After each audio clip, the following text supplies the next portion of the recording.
All right, so welcome to the Advanced Engineering Mathematics 2. And again, in this semester, we will also talk about 4 different topics. Like in the first semester, we also talked about 4 different topics, which were ordinary differential equation, Laplace transform, and series, also linear algebra analysis, and also the system differential equation. And for this semester, we also have another 4 topics, which are vector analysis, complex analysis, Fourier analysis, and the last one is partial differential equations.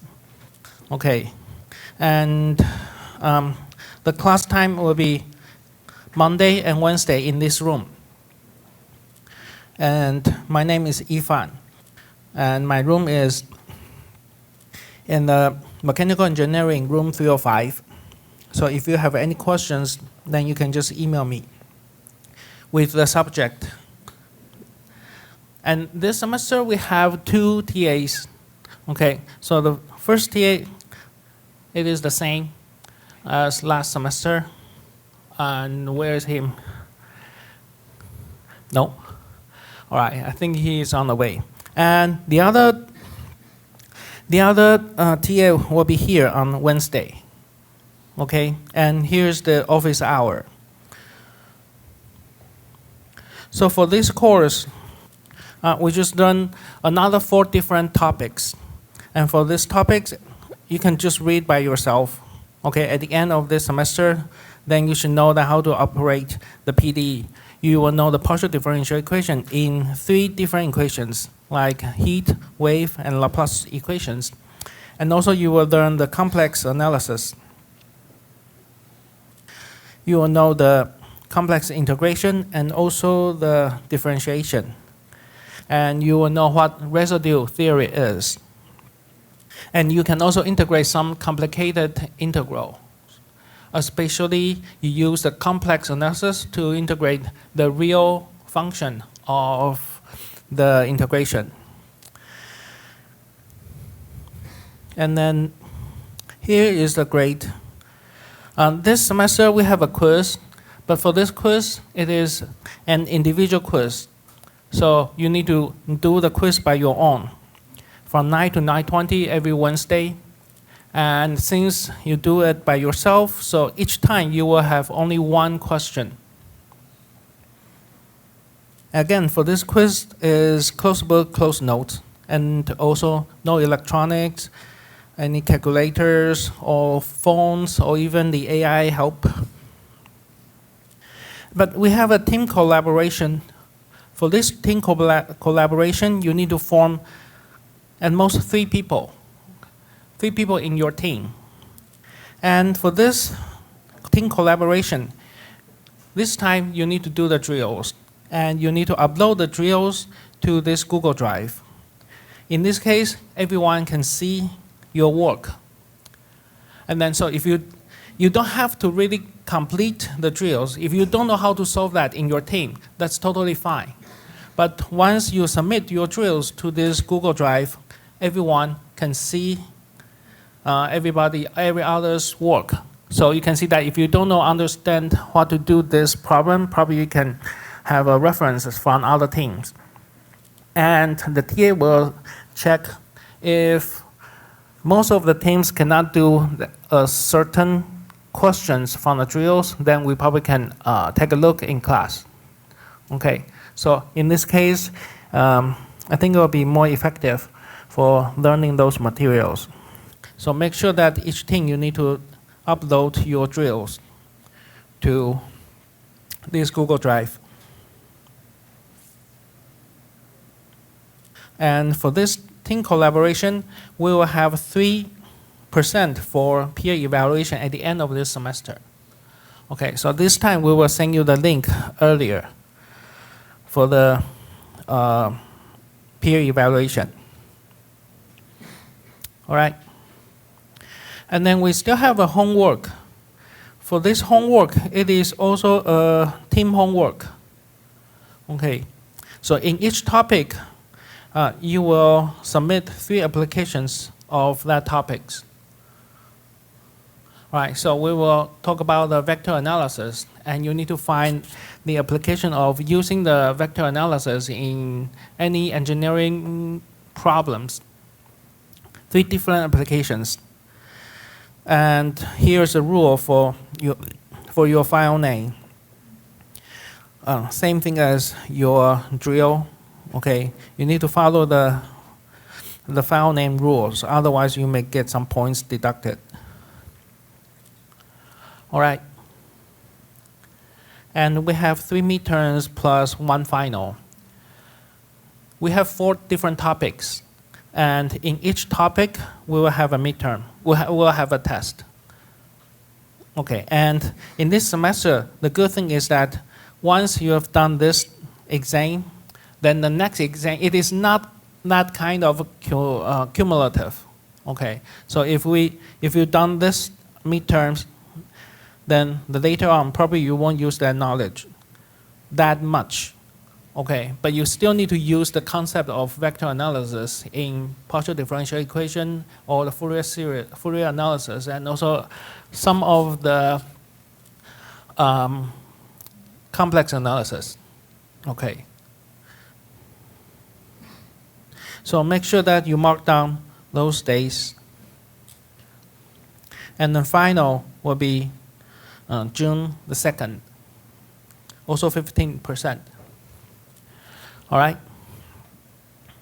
And you may have 2% extra for not just attend the class, but you need to be active in class. Okay, this 2% extra is not just class attendance. Okay, that doesn't mean that if you come to the class every time, then you'll get this 2%. Okay, and sometimes in class we may ask you some questions, and you may solve some questions. You can show your work on the screen. So you need to be attentiveness and active, okay, to get this 2%. All right. So any questions for the rubrics, for the grades? And then you can see that one of our TAs are in the back. Okay, so we do not accept any makeup exam unless you have a serious illness or you need to do the civil service. And all for those exceptions, you need to give me the note or the proof. And for the regrade policy, so once we return your quiz or midterm back, you have 3 days to ask TA to regrade. And when you request a regrade, then you need to write down specific reasons and specific place that you want to regrade. Okay. Same thing for the office hours policy. Then you can go to TA's office hour. But when you go there, it is not like a tutor session. You need to have a specific questions. Then you can ask the TA to help you. Or you can email me, ask about the lectures, and seek some helps. But here are some examples that you can read by yourself. If you cheat on the exams or quiz, then I will send you to the school office. And if you cannot attend the class, here's the example. You can go to my NTU website, and if you seek the student's icon, and here is a student leave, small icon that you can click. When you click, you can choose your type of your leave. So you need to send me this official student leave for at least 3 hours before the class. And if you want to email me to ask some questions or any concerns, or even reserving the TA office hour or anything else, then you need to email me with the course number and the course name, because I have so many courses. And if you send me, those are the examples. If you send me like this, I really don't know which class you are asking to. Okay, so check that we have the course number, course name in the subtitle, in the subject line, and also you have a greetings and your concerns. So see that this, if you just give me the drill 5, I don't know what drill 5 is. Is that in this course or other course? I also have other courses with the drills. So this one is very vague. Then I probably just ignore. Okay, or you put the office hour. Which course? I don't know.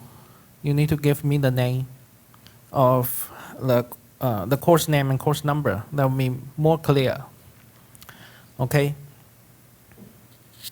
And if you don't have your name at the end, then sometimes they will see that in the email, but sometimes no. If you don't have that name, that I really don't know what your name, the real name is.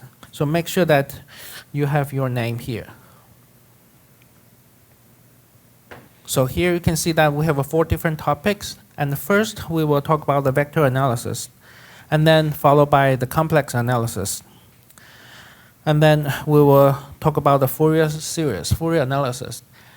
In the first semester, we talk about Laplace transform. And here we will learn Fourier transform. Again, at the end of this semester, we'll talk about the partial differential equation with 3 different types: wave equation, heat equation, and Laplace equation. And those are very common equations for learning the partial differential equation. And you probably will use that in the advanced courses next year, in your junior or senior year. Okay? So here are some advice, suggestions, and comments. Attend the class, and if you have any questions in class, then you can raise your hand and ask. And here you can see that we have like a future classroom. Then you can also ask your teammates or classmates during the class. And we will try to do some exercises in class.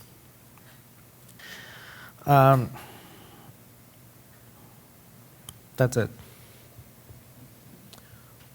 So here you can see for other classes, okay, they talk about the complex analysis at the end of this semester. But my class, we will talk about the complex analysis right after the vector analysis. Okay. Any questions?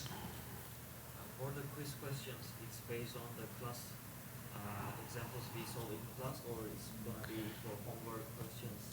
So what's the scenario? Yeah, the drills normally were based on your, no, the quiz will normally based on your drills. Okay, and this is tentative. Okay, we may change, but if I change that, I will inform you in a timely manner. All right? So later on, you'll see that from the NTU core that we made a Google Sheet. So you need to find your team members and fill in this form. Okay, so any questions about the syllabus and about the overall course in this semester? Before we talk about the, and also for this semester, we are so lucky. You see that we don't have any holidays off or national holidays off. Okay, so now let's just start our topic. The first topic is about the vector analysis. So for this vector analysis, we also have 2 different types. First, we'll learn the vector differential calculus, and later on we will learn the vector integral. Okay. I think that you have already learned this in calculus. So here we just have a review. Okay. First, what is the vector differential calculus? We need to learn vector function. Last semester we just learned linear algebra and we know what is a vector, what is a matrix. And today we will think vector as a vector function. For the function, that means we need the parameters. Okay, so for the parameters, we may have one variable, two variables, or multiple variables. First, let's learn what is the vector functions of one variable. So a vector function of one variable, it is just a vector, but we express this vector as a vector function. For example, when you learn statics in your first year, you learn position vector, force, or velocity, or acceleration. So for the position vector, we can write it down as R vector. For the new people, I have an underline, that means a vector. I have a capital with double lines under, that means a matrix. So R vector, that is a function x in I direction, another function y in j direction. If I express that in the Cartesian coordinations, then 3D, so z function in k direction.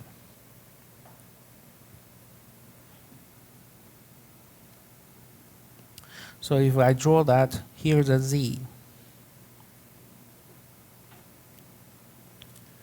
y, and x.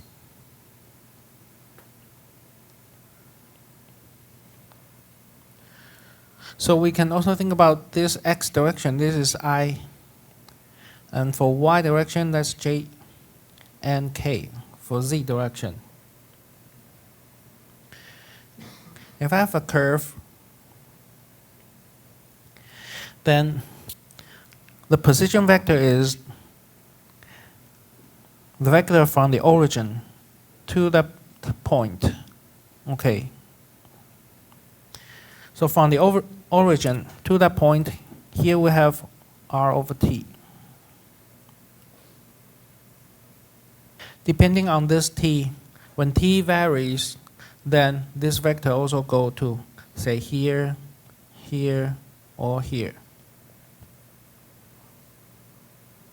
Okay, and since we have one variable, this is the variable, and we may also call that parameter. But for this r, okay, for this r, even though here we said it is like a position vector, but r could be anything, not just necessarily denote the position. And t is just a parameter, not always like the time. Okay, you can put that t, since it is a parameter, you can put like d, whatever, it is just a parameter, a symbol. Okay, since it is a variable, you can even put like a smile face.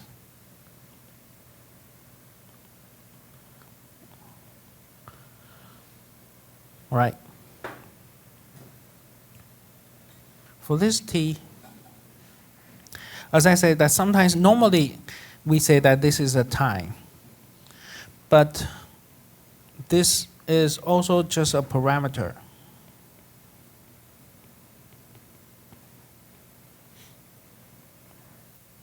Okay.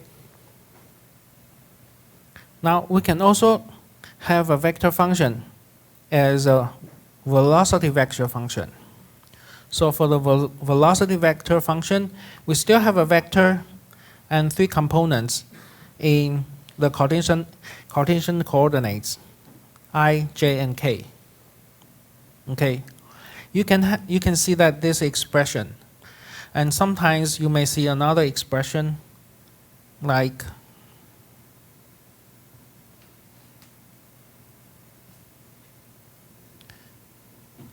Vx in I,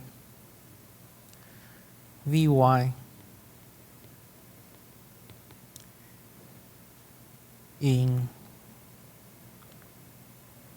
J, and the component Vz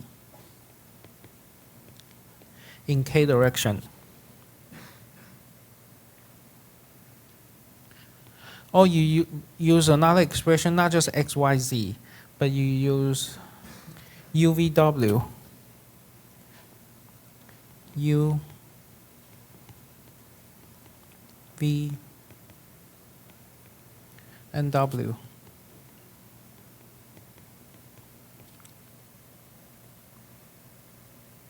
Similarly, then for the force vector function, F is a force with 3 components. Sometimes you may see another expression as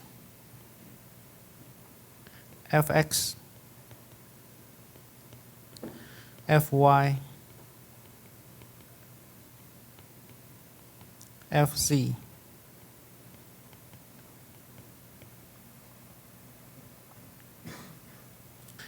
Or you may see that some statics textbooks or dynamics textbook, they use F1, F2, and F3.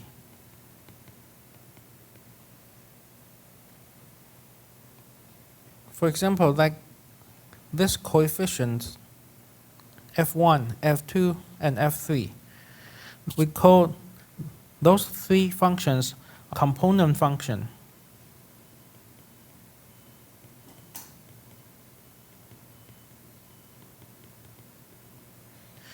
Of your vector function f.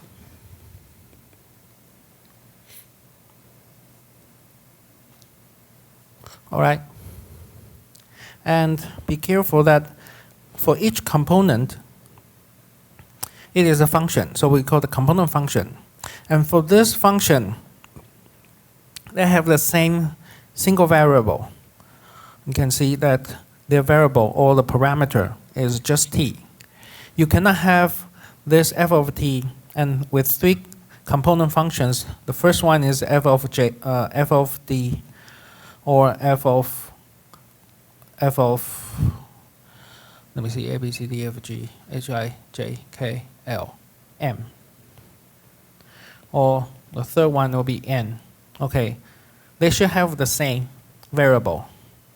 So here, this example, we have the same variable as t.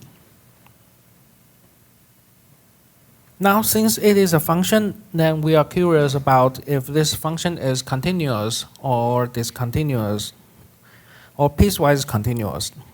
So, a vector function is continuous. For the continuous, we mean that the continuous at a point, say t naught. If this function is continuous because each component function is continuous at t naught. So if each component function is continuous at t naught, then we will say that this function is continuous at t equals t naught. Similarly, we say that the function, this vector function, is differentiable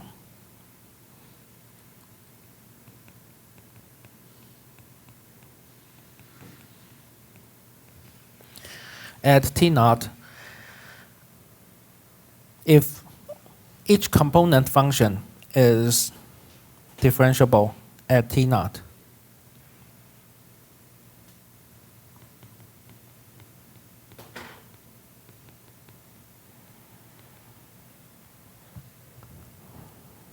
Okay? Let's just see this example. I have vector function g. Okay, so I have, and also the component function will be 1 over t minus 1 and natural log t. You see that I only have 2 components because in my j direction it is 0. Okay, so for these 2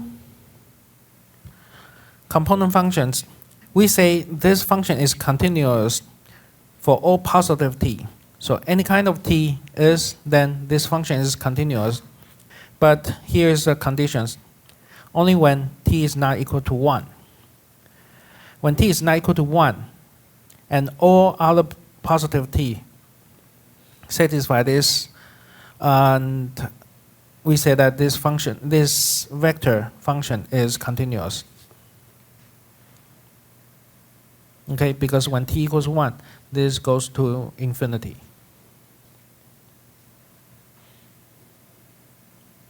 And since it is a function, when it is function, then we're curious about the derivation. We can also check if this function is differentiable or not. So this is my position vector. When I take a derivative with respect to t, or that parameter, we have r prom. And how do I take the differentiation? We have a 3 component function here. Okay, so we'll take the derivatives each with this component function. Then we have x prom, y prom, and z prom. Then we say if I have a t naught, at t naught,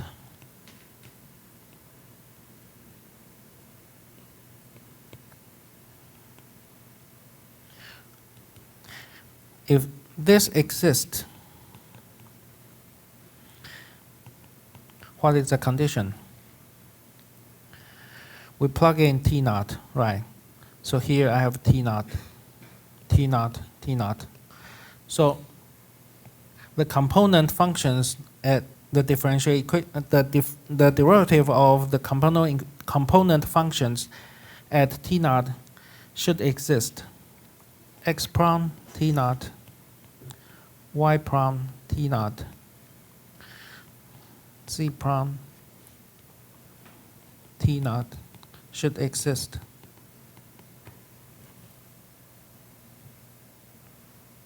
But here's a note for this derivative. So this equation 1 only true in Cartesian coordinates.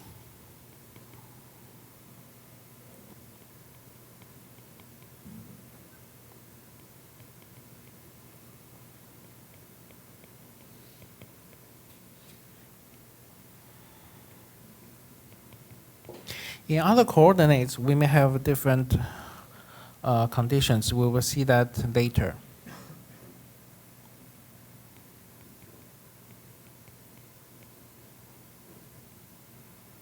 So far, so good. And some other complicated coordinates probably we won't cover, and you may see that in your advanced courses. But so far, just have this in mind that for this course, then we do the Cartesian coordinates, then this is always true. Let's see this example. I have a vector function r. Then these are the component functions. We also say that this is a parametric representation. Parametric representation.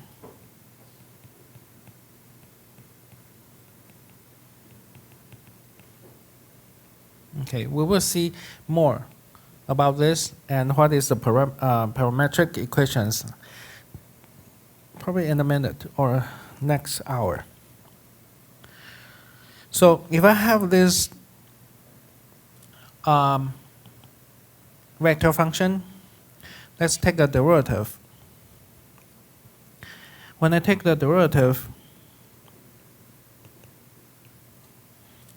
and you can easily check that they are always continuous when t is positive. Okay, so when I take the derivative, cosine t becomes minus sine t. 2t squared becomes 4t, and 3t k becomes 3k. Check when t equals 0, we have 0, 0. I only have a constant vector in k direction. Now, when you learn statics or dynamics, if you take the derivative of your position vector, we also call that this is the tangent vector at this point, t naught. So, if I draw the coordinates, here is z, y, and x. And I have curve. This position vector, say t1, t at t1, and another position vector, say t2, and this green is a curve. The green line is a curve. When they're really, really close to one point, then I have a tangent vector. Well, we will see that in a minute. And then now, for this green line, that is a curve. How do I express this curve? It is just using the position vector. For that curve, depending on your t, so different t that give you different position, and once they just connect those together, so the curve, I can express the curve as a position function, I, j, and k.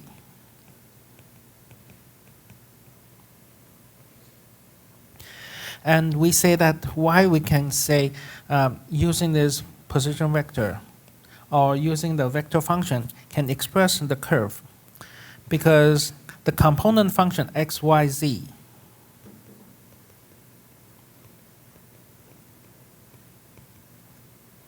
can trace, the trace is a curve. When the time varies,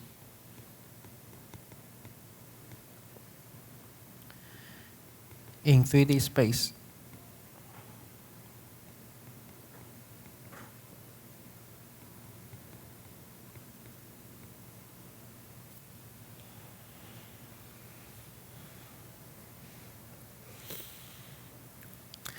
And then why we say that the derivative of the position vector is a tangent vector?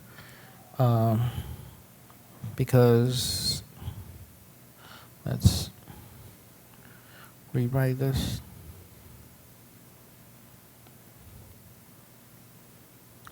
So suppose we have already learned that the position vector, the component functions, this can trace a curve each time when t varies, so that will trace a curve. So suppose at t naught, my position vector is here. And then later on, the position vector goes to here, there'll be T naught plus delta T.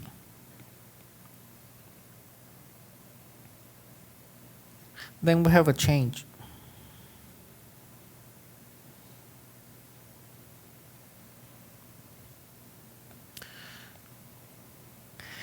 Here, this one, okay, this red vector can be expressed as R T naught plus delta T minus R at T naught. Okay, so from this position and the next unit, they go to here. Okay, so for this delta T, very, very small, the position is from this dot to here, the other dot. And for this change, I can also write it down as a vector function. So how do I find the tangent vector? So to find the tangent vector, I want to find the derivative at T naught. That means for these two positions, okay, this is the difference about the two positions divided by delta T in a really small time. So in this really small time, we can just write it down the vector position into three components. Here's x, y, and z.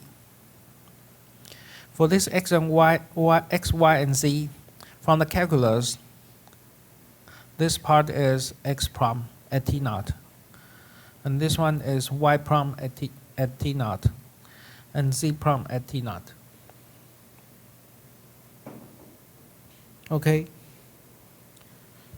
So if r prime at T naught is not 0, then we say that r prime at T naught is a tangent vector at T equals T naught. If it is 0, then we don't have a tangent vector, or we say tangent vector is 0. That means they don't have another vector. Yeah, the vector is 0. All right. Any questions about this? So far, we just learned that we can use the vector function to express the curve, right, with a different t. With different t's, and then I can trace this curve. But don't you think that if I have a curve already like that, I can also use the length to describe the curve rather than the time? So how do I describe the curve using the length? Or how can I find the length, the certain length of that curve, probably like this small part? We will discuss this after the break. Okay, so now I can also express this curve by its length. Or first we try to find the length of this curve. Okay, suppose we have a curve, or maybe here. I want to know the certain part. So for the length of this curve, how can I express that? We know that for the curve, we can use a parametric representation, like a position vector. Then suppose I want to know the length from A to B. Then here is the formula. Okay, to find the length S from A to B, we need to integrate from R of A to R of B. This one is not just from A to B. If it is from A to B, then probably it's the length. It's from the function, vector function, RA to RB. And each time we have a really, really small pieces, that is dr. So that means it is from time A to time B. Okay, we have a chain rule. We do the dt. So we know the derivative of our position vector. And we just learned that when I take the norm, then it's a square root of each component square, sum of each component squares. And this is also the integral of the length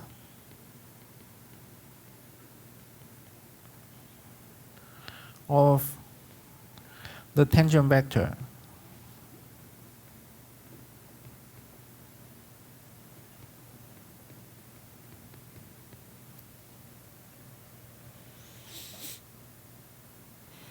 Let's see, here is a tangent vector, and if we take the norm here. So to find the length of a curve, that means to integral the length of a tangent vector. Let's see this example. Now we need to learn what is parametric equations. We know that this is the parametric representation of a curve. And then what is the parametric equations? The equations is for x, y, z, those component functions. Okay, those component functions are called parametric equations. So that means in the future, if I give you, here are the parametric equations, then you can write down your vector function. If I give you this 3, then I should know the vector function should be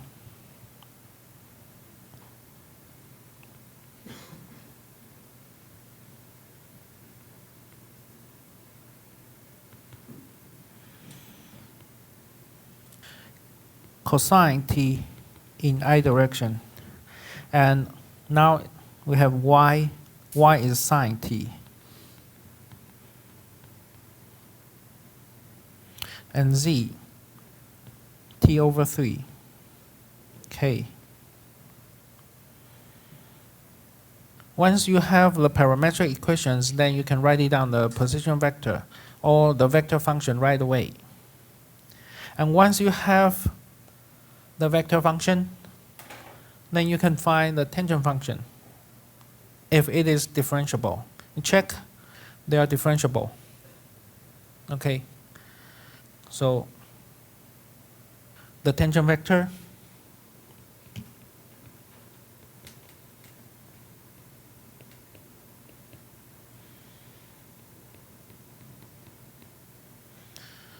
R prime,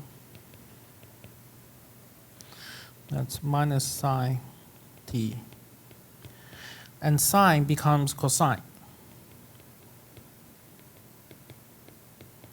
T over 3 goes to 1/3 k.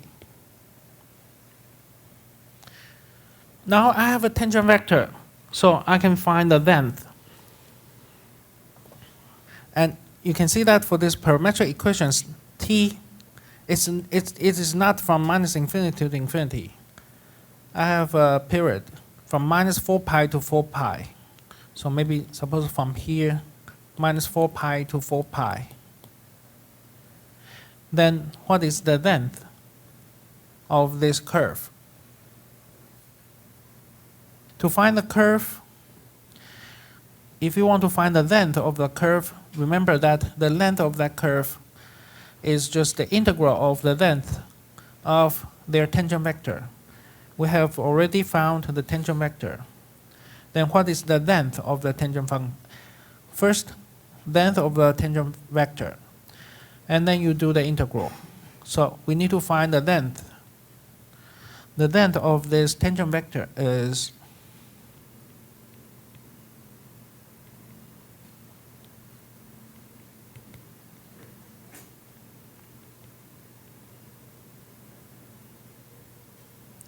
the sum of the components square.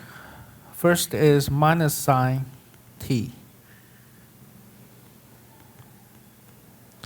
Second one is cosine t, so cosine squared.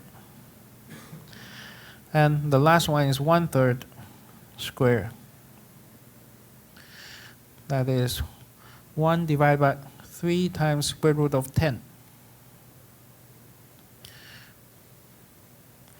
We have already done the length of the tangent vector. The next step is to find the integral. When you do the integration, you need to also ask yourself the limit. Okay, here we have a limit from minus 4 pi to 4 pi. So the length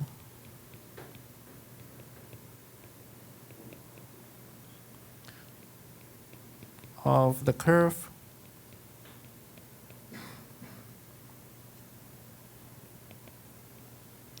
from minus 4 pi to 4 pi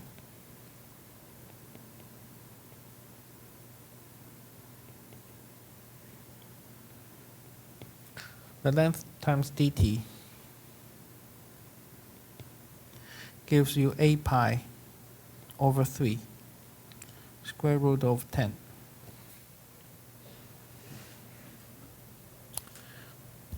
All right. The next one is the length function. Since we know how to find the length, we may think about that rather than using the parameter t to express the curve, we may also use the length to express the curve. So here we have a length function. You can think about the length function as changing variables. Okay, your parameters just change from t to c, which means this is our curve.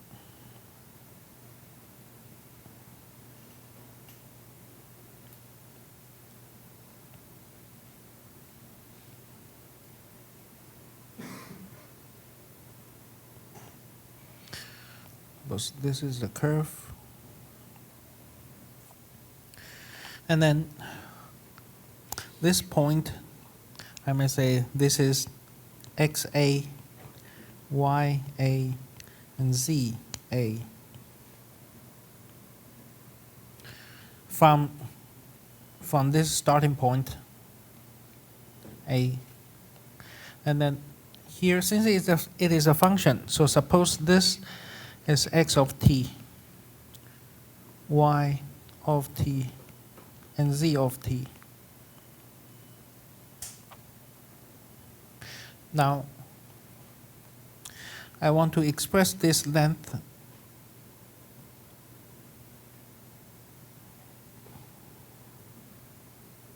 is a function s of t.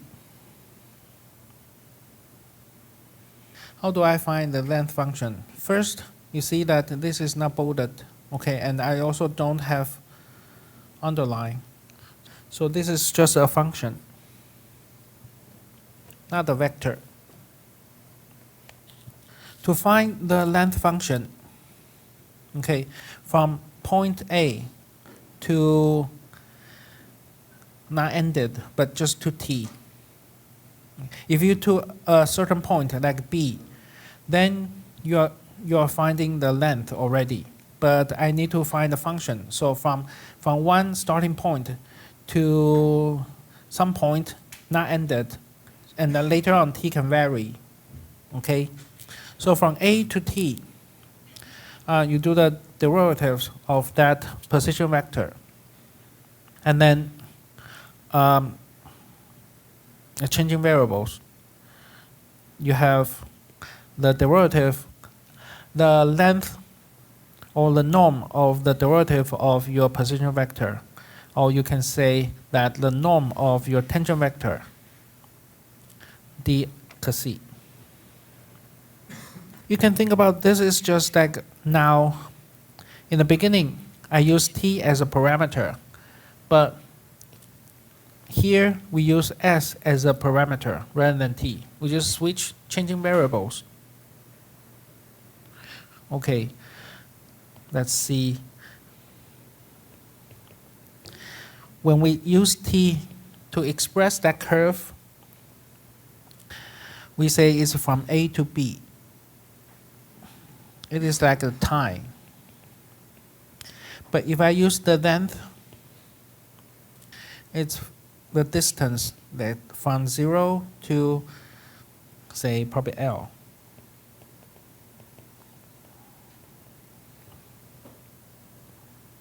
Okay. So if we see the vector function,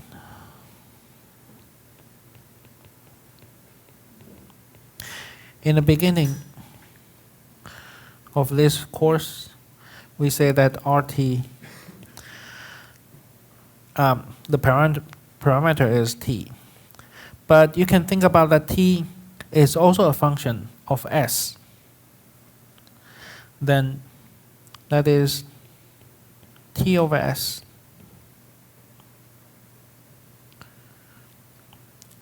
Then we can express the parameter using S rather than T. So the component function will become X of S, Y of S, and Z of S. This parametric equation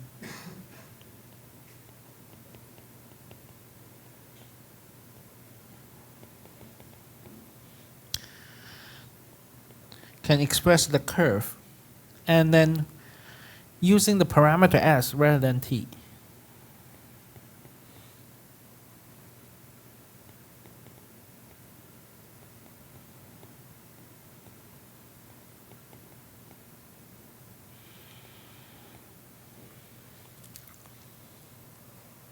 Okay? Just have the idea. We're changing variables. In the first hour, we use T as a parameter. Now we change the variable to S. And then what's the relationship between this T and S?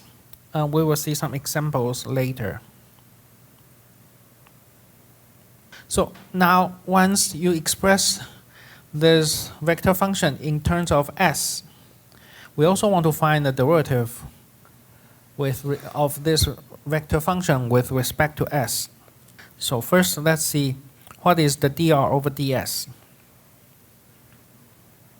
We have no idea about the ds so far, but we can use chain rule. So we can do dt first, then dt over ds. What is dr over dt? The tangent vector. R prom. And then dt over ds, we keep that so far. So ds over dt, if we put that in the denominator, that's R prom. Here's R prom. Okay? So now we found the derivative of the length vector function. What is the norm? We take the norm.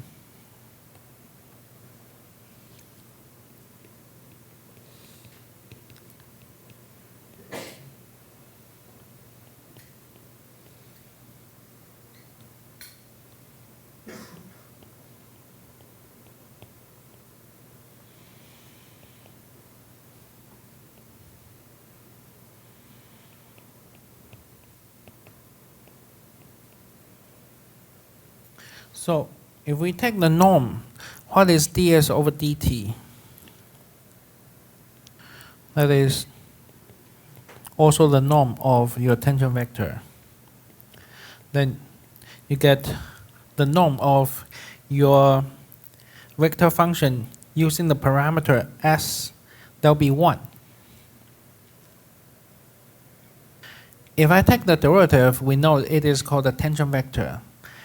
If the tangent vector, the norm of the tangent vector is 1, then we say that this tangent vector is a unit tangent vector. When we say unit, that means your norm is 1. So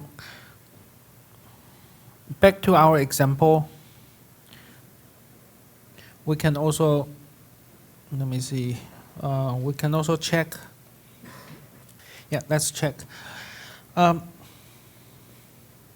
We have already found using the parametric equations, we get the norm of the tangent is 1/3 times square root of 10. Based on this, we can express the length vector. So again, I have the parametric equations, then we can write the position vector right away. There'll be x, which is cosine t in I direction, and y, which is sine t in j direction, and t over 3 in k direction. The t is from minus 4 pi to 4 pi. And the length, we found that from the earlier example, which is 1/3 times square root of 10. Now, the length function. Once we have the tangent vector and the norm, we can have the length function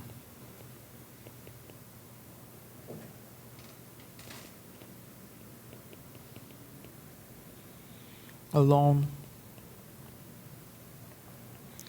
that curve.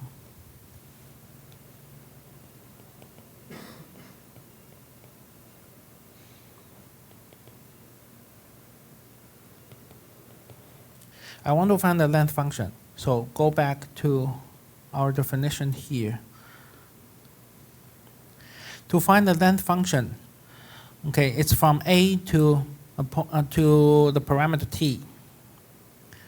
And then we have the norm, the tangent norm. So we have the bottom point, which is minus 4 pi. You cannot put 4 pi here. Then this is the length function, okay? No, this is the length of that curve. We need a function, so we will get minus 4 pi to t.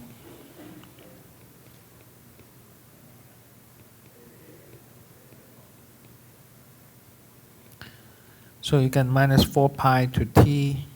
The integration from minus 4 pi to t, 1/3 square root of 10 d, you can see. That gives you 1 over 3 square root of 10 times t minus plus 4 pi. You can see this now. S of t, or you say S is something times t plus 4 pi, right? I express S in terms of t. In the other way, I can also express t something S in terms of S.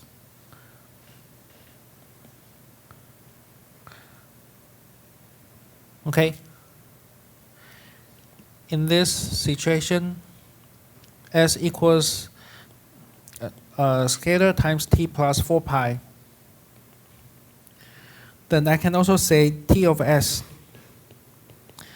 This t will be 3 over square root of 10 times S minus 4 pi. Okay? Just changing variables. Okay, S equals t plus 4 pi. And S minus 4 pi equals 1/3 square root of 10 t. T should be 3 over square root of 10 S minus 4 pi. So here should be.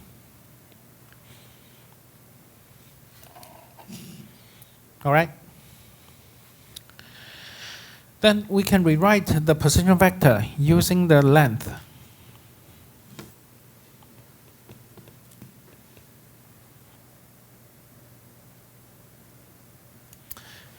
No wonder I feel weird. No, actually.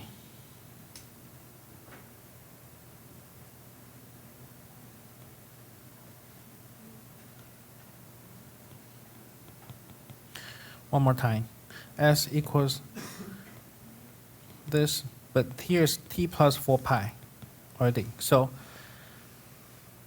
3 over square root of 10s will be t plus 4 pi. So t should be 3 over square root of 10s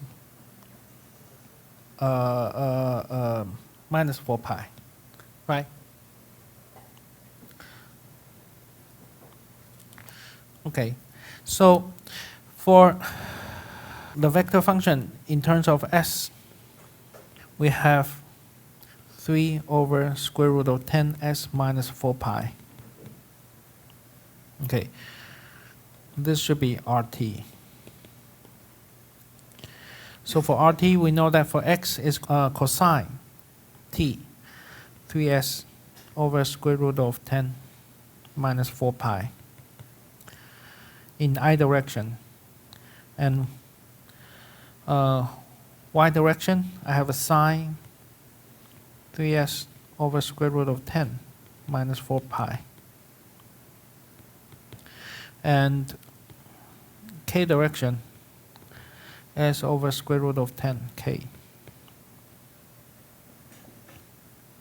Cosine theta plus minus 2m pi equals cosine theta. Okay? Cosine 0 equals cosine 360, 720. Right? So here we have cosine 3s over square root of 10 I and sine 3s over square root of 10 j and s over square root of 10 in k direction. Because the parametric equation here we have t over 3. It's already given. Yeah. So here is t over 3. Then r prom minus 3 over 10 sine 3s over square root of 10 in I direction. And then in j direction, 3 over square root of 10 cosine 3s over square root of 10 j. And then in k direction, 1 over square root of 10 k. So here you can check why if I use the length to express the vector, then r prom will be a unit tangent vector, because here you can check the norm of r prom. This is 1. All right. Let's just continue to do the velocity. We just know that when I take the derivative, then it is the tangent vector. So if I have a position vector, I take the derivative, it is a tangent vector. Then this is also the velocity vector. Vt is a tangent to the curve. So if I have position, this is the tangent, and then this is a Vt at some point, say t naught. I can also use this vector to chase my curve Rt, because if I have a curve, then this is a tangent, tangent, tangent, tangent, tangent, tangent. Okay, each time when I use this tangent vector, finally I still know, because this is the point here, here, here, here. So I can still finally trace that curve.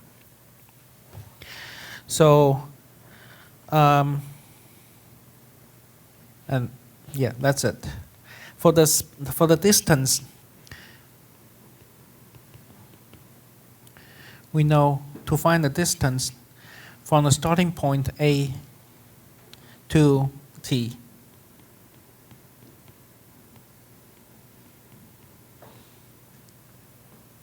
And we have the norm of the tangent vector. Then integrate that. For the speed, rather than the velocity is a vector, but for the speed, it is a deterministic value. So here I just write it down Vt, and I don't have the underline.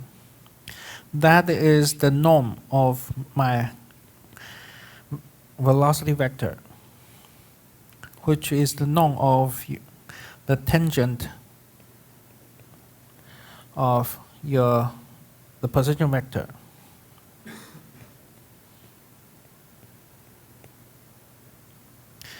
And this vector is the rate of change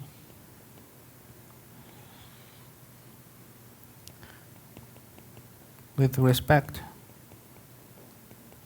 to time, distance.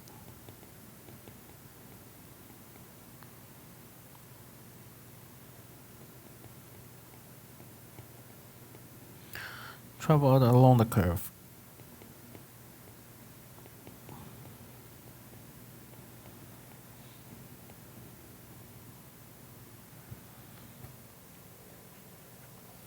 Okay. And then similarly, if I take the derivative again of this vector, a velocity vector, and I get the accelerator vector,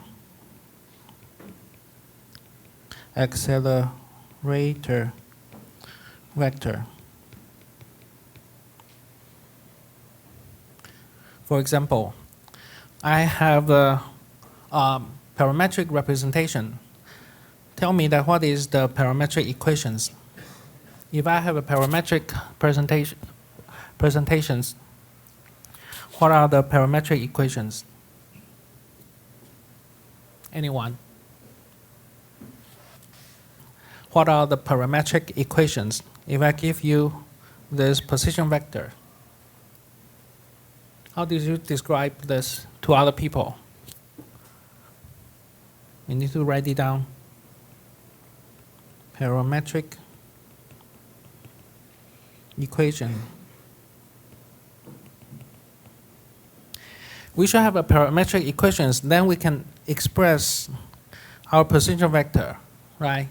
What are the parametric equations?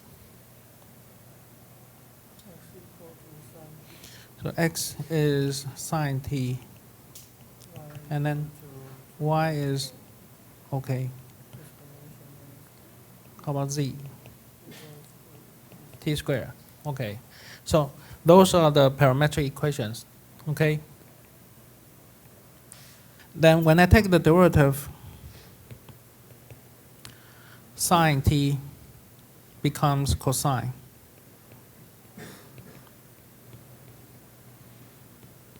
And then y, 2 times e to the minus t, I get minus 2 times e to the minus t,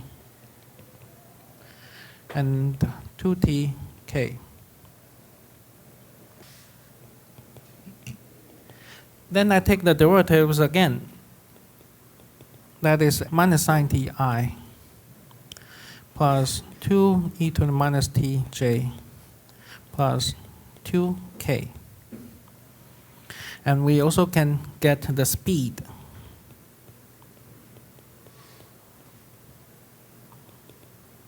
The speed is not a vector. It's a norm of your velocity vector. Cosine squared plus 4e to the minus 2t and 4t squared. All right. Any questions so far? Now, let's talk about the curvature. What is a curvature? First, what is R prom? R prom is a tangent vector. And if this R prom is not zero, then we'll say this is a tangent vector. And now we would like to define, since it is just a tangent vector, then what is the unit tangent vector? To get the unit tangent vector, I need to divide it by their length. Okay. So if I divide by its magnitude or the norm, then we call that the vector is a unit vector. So this will be the unit tangent vector. Okay. And R prom is ds over dt. That we just saw that. Okay. And then this is the expression in terms of t. Then I would like to change to the length s. So in terms of s, everything goes to s. And what is the R prom of s? R prom of s is a unit tangent vector. Okay. If we express that in terms of s, then R prom of s is a unit tangent vector. So the unit tangent vector means the norm of that vector is 1. That's why we call the unit. So this is 1.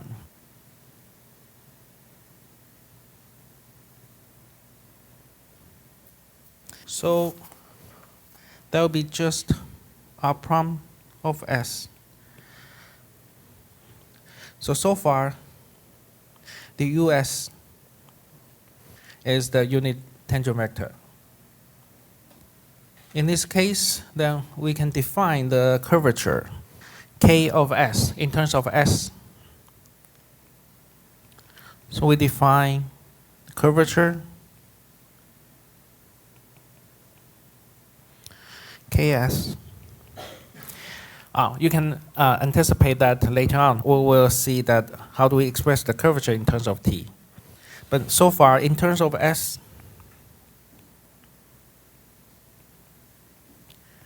that is ks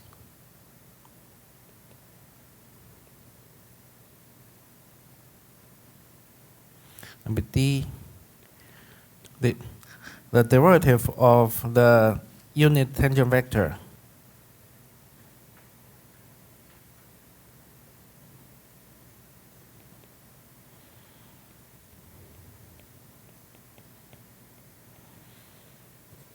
Okay, so the curvature is the magnitude of the rate change of the unit tangent vector.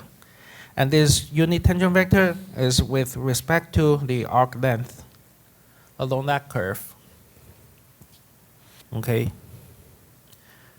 So far, when we talk about the tangent vector, unit tangent vector, as we say that it is a vector, so it's capital. Or we may have underline. But now, this is the magnitude. That means it is just a magnitude, no direction. If it is a vector, then we have the magnitude and the direction.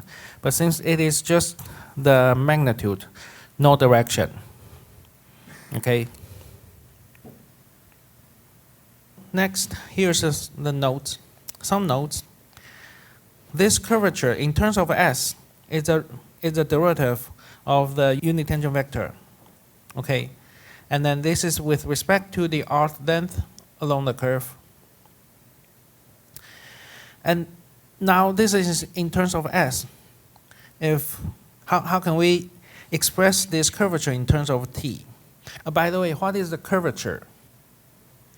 Curvature, you can think about the curvature as how the curve bends. So the curve could be bent in this way, and also maybe probably more. If it is flat, then there's no curvature. Okay. So now let's express the curvature in time, well, in the parameter t. So Ks, now S becomes S of t. So this is our definition that we know. Changing variables. So I do the dt first, then dt over ds. Okay. So here, du over dt, the unit, the tangent vector, that will be u prime.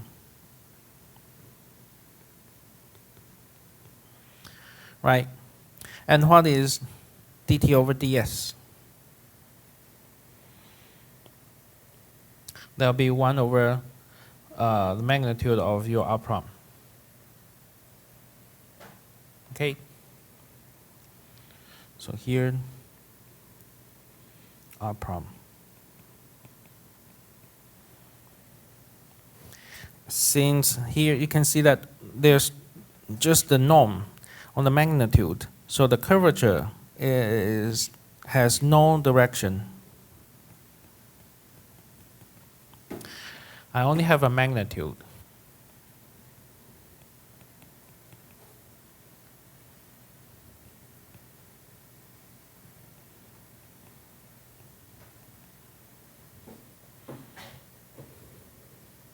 So since I only have a magnitude or deterministic values for this curvature, so when this value is bigger or greater, that means the shape is, well, the shaper of the curve bands may have. Okay. So for example, maybe if I just, for example, say the curvature is 1 and probably like this, but curvature, well, if you found it 10, then your paper may look like this one, more bended. Okay. If the curve is 0, then probably it's just like a flat line. Okay. So here we have an example. I have this vector. Remember, for this vector, different t, I have a different vector, the direction, and finally, I can form a curve. And this is the parametric representation. These are the parametric equations. Xt should be a plus bt. Y should be c plus dt. And z is e plus ht. This is parametric equation.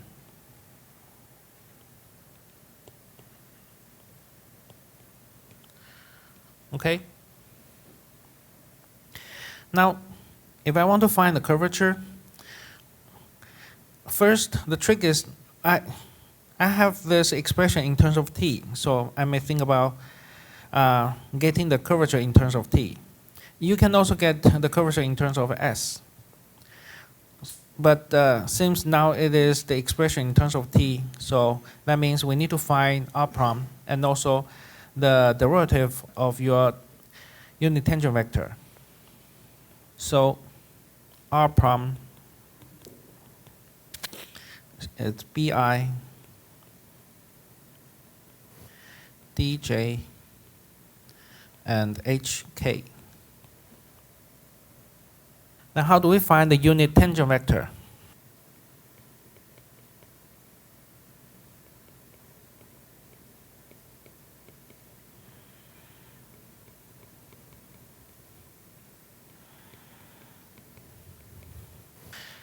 Again, for the unit vector, I need to divide by the norm.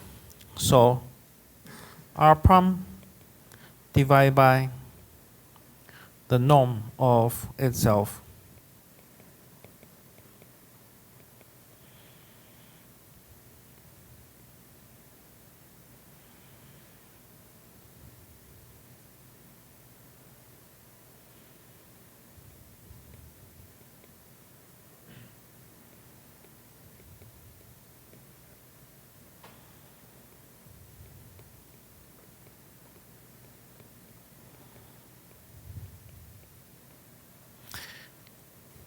So here is the unit tangent vector. Once you find the unit tangent vector, you also need to take the derivative and get the norm. Then you can find the curvature.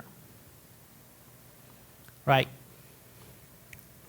But you can also observe that here, that is your unit tangent vector.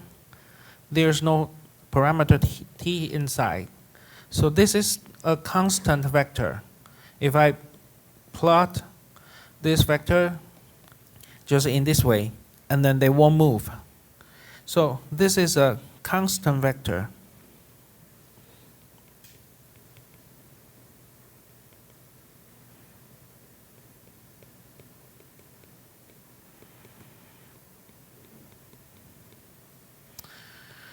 And if I take the derivative, that means the derivative is 0. So the u prime t is a 0 vector, which means the curvature is 0.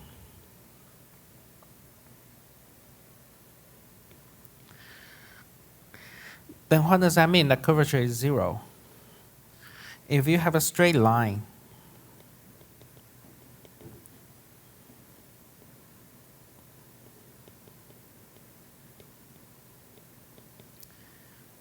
if you have a straight line, then you don't have the curvature.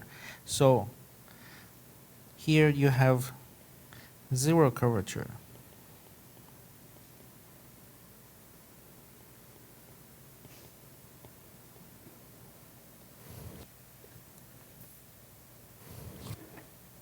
All right, so if you don't have any questions, then let's see another example. You still need to find the curvature, K. How about that you do it by yourself based on this example? How do you get the curvature in terms of t using this formula? If you want to challenge yourself using the Ks in terms of S, please do so. But here, let me give you 5 minutes to find the curvature in this example.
Okay, so to find the curvature in terms of t, what do we need? We need the derivative of your unit tangent vector, and also the derivative of your original position vector. So, or just tangent vector. So I need r prime. R prime, and the magnitude is 4. Then my unit tangent vector, you take the derivative of that, that will be, well, the unit tangent vector, this divided by the norm. So that's why you don't have the coefficient. So the curvature is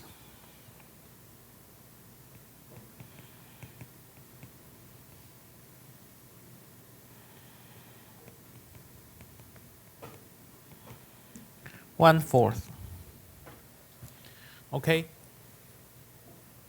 How do you know that your answer is correct? How do you check that your answer is correct? As we mentioned that for finding the curvature, we can express the curvature in terms of the parameter t and also the parameter s. And since the curvature is a deterministic value, it is not a vector. So finally, this value should be the same. No matter you express that in terms of s or t, and finally it is a value, right? So now, if you find your answer is 1/4, using the methods or formulas in terms of t, then you can check it, find the curvature in terms of s. The answer should be the same. Okay, otherwise, definitely that your answer, one of your answers is wrong. So I need to check the answer. Check.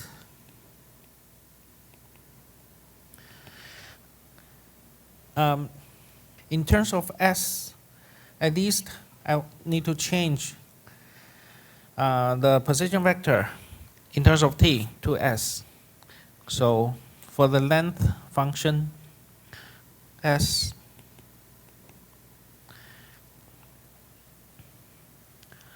starting from 0, okay, to t, 0 to t, r prime cos c, t cos c. So that will be 4 t cos c. That's 4t. So now I found the relationship between s and t. That means t equals 1/4 times s. So now, how do we find the curvature in terms of s? We need u, at least u, and you can take a derivative. And then u is r prime. So I need r prime. So first, I need to find r in terms of s. So we will change OT becomes 1/4 times s. So there'll be 4 cosine s/4 plus 3j, and then 4 cosine s/4 k. Okay?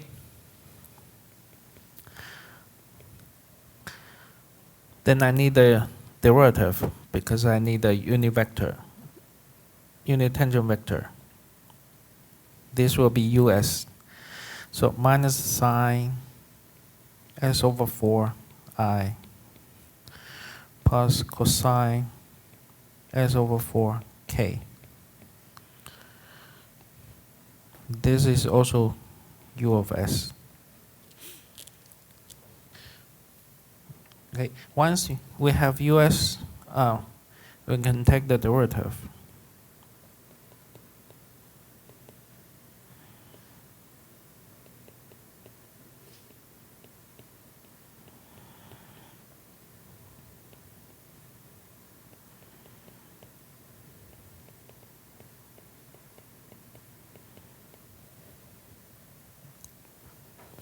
Then you can get the curvature. The expression in terms of s, there will be the magnitude of your rate change of the unit tangent vector with respect to the length along the curve. That is 1/4. If you take the norm, you know cosine square plus sine square equals 1, right? So that's why here we have 1/4. Any questions for this one? No? The next example, I have a curve, and then again that this is the parametric equation. So once you have the parametric equations, you can write the position vector right away. Okay, so what is the position vector? R. I have a x in I direction, y in j direction, and z in k direction. So here we have cosine t plus t sine t in I direction. And then sine t minus t sine cosine t in j direction.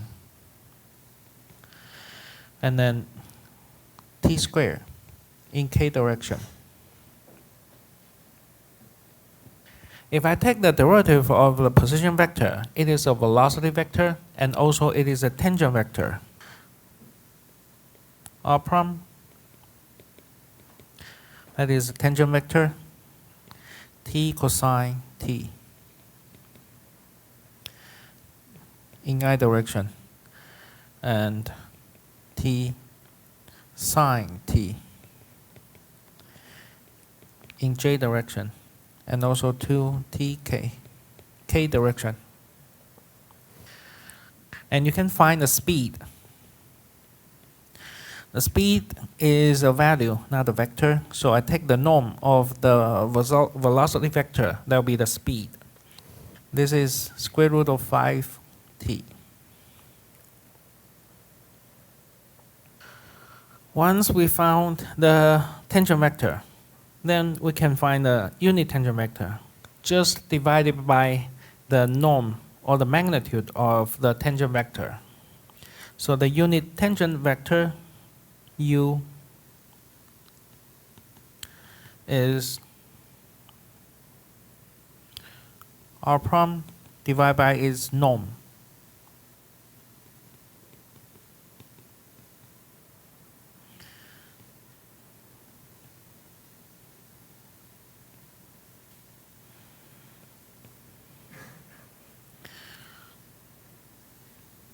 So here, that's the answer for the unit tangent vector.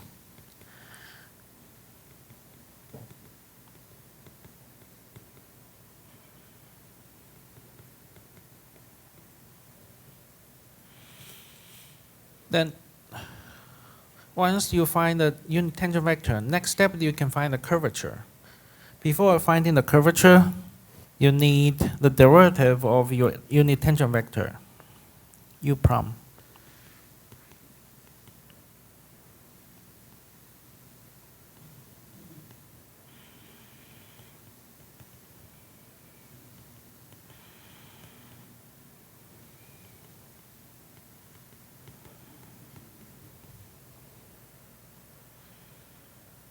Then your curvature k.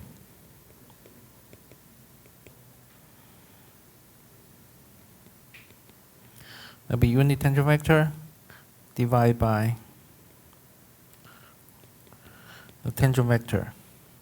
That'll be 1 over 5t. You can compare the procedure here and how we find the curvature in terms of s. You can see the similar way. Actually, the curvature u is a u prime. Yeah, that's why I feel weird. Here is u prime. Okay, actually, u is r prime over the magnitude. So here we can think about r prime over magnitude, and then take the derivative. So it's like r double prime divided by r prime.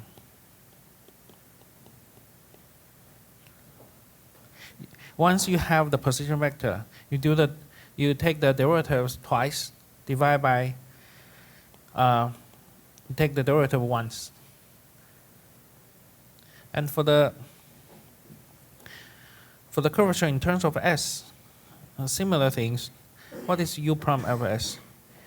U prime of s, actually us is r prime. Okay, so u prime will be r double prime.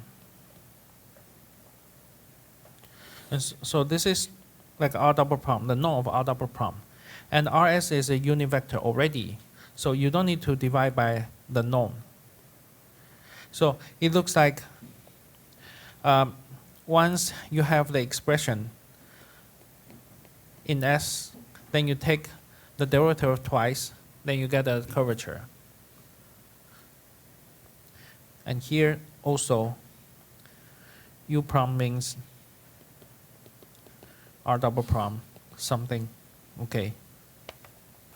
So once you have the expression, position vector expression, then you take the derivative twice, then you may get the curvature in some way. Okay, now once we have the curvature, we just define another term called n. For this n, we have U prom divide by the curvature. What is U prom of S? First, what is US? The unit tangent vector in terms of S. Then I take the derivative. Okay, why I divide by the curvature? Because when I take the norm,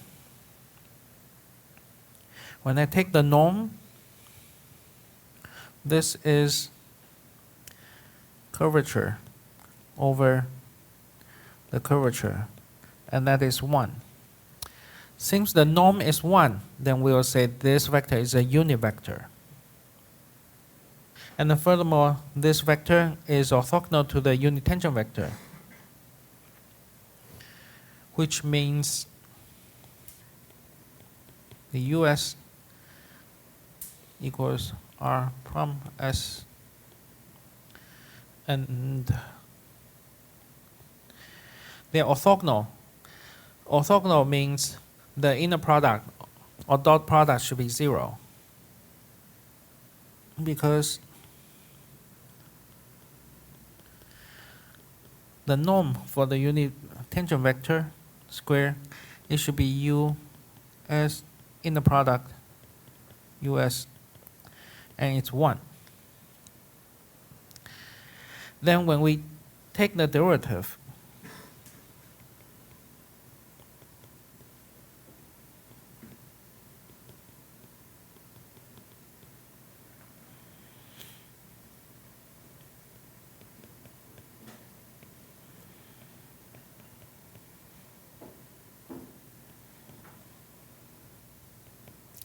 when I take the derivative by the chain rules, I should get the left-hand side is here.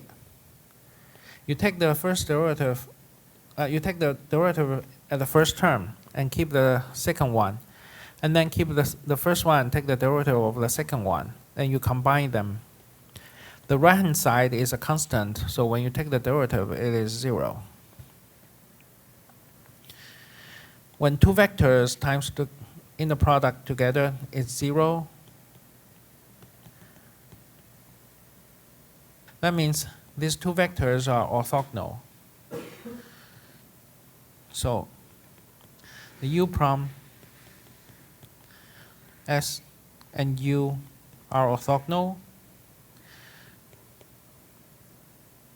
Then we just know U prom, just divide by a constant or the deterministic values.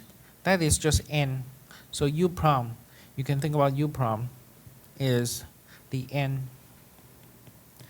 So this vector n and U are orthogonal.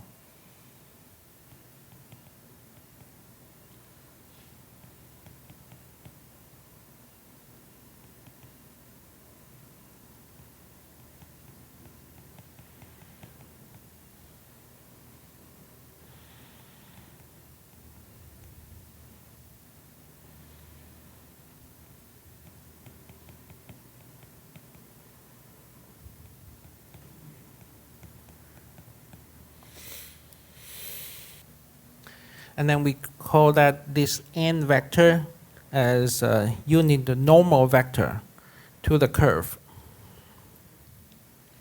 So if I have a curve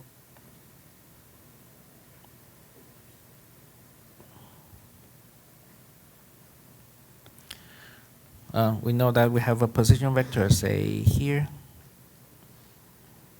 that is RS.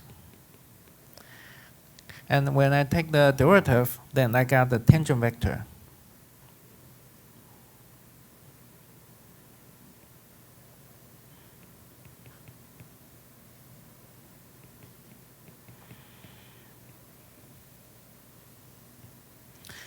And then the normal vector here.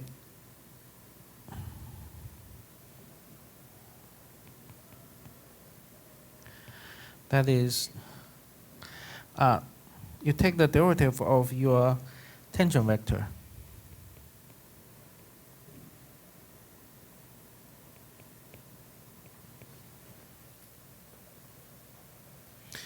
And you need to divide by the curvature. So it looks like it normalized because your tangent vector here, if it is really bended, this value could be higher, right? And then they divide it by this term, so it's normalized.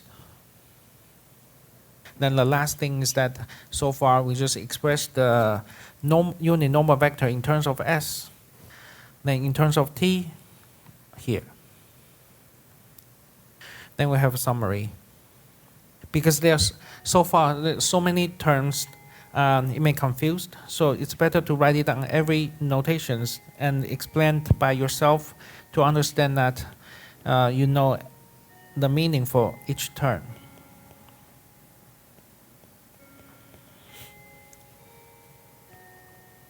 Okay.